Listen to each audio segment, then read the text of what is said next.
আসসালামু আলাইকুম বন্ধুরা, কেমন আছেন? আশা করি ভালো আছেন।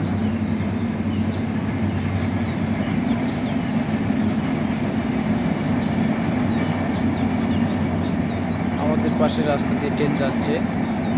ট্রেনের শব্দ অবশ্যই শুনতে পারছেন। যখন শহরে বাচ্চারা থাকে তখন এই মুক্ত পরিবেশগুলো দেখতে পায় না।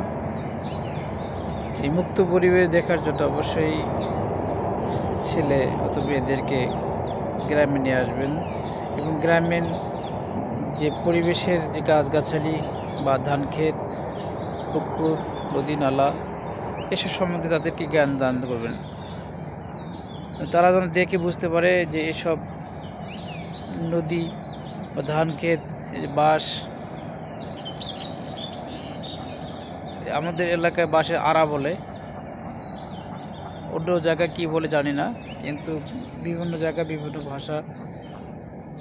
এসব সম্বন্ধে তাদেরকে জ্ঞান দান করতে হবে এবং বোঝাইতে হবে এসব গাছ কি গাছ। এই যে একটা তালের গাছ আছে, হ্যাঁ, এই কারণে মূলত গ্রামে আসা এবং তাদেরকে এই বিষয়গুলো সম্বন্ধে জ্ঞান দান করা। এবং দেখুন ওরা ধুলাবালু দিয়ে কত সুন্দর করে খেলাধুলা করতেছে। আমি চাই যে ধুলাবালু দিয়ে তারা খেলাধুলা করুক এবং দুষ্টামি করুক। দেখুন কত সুন্দর করে আবার মাটিতে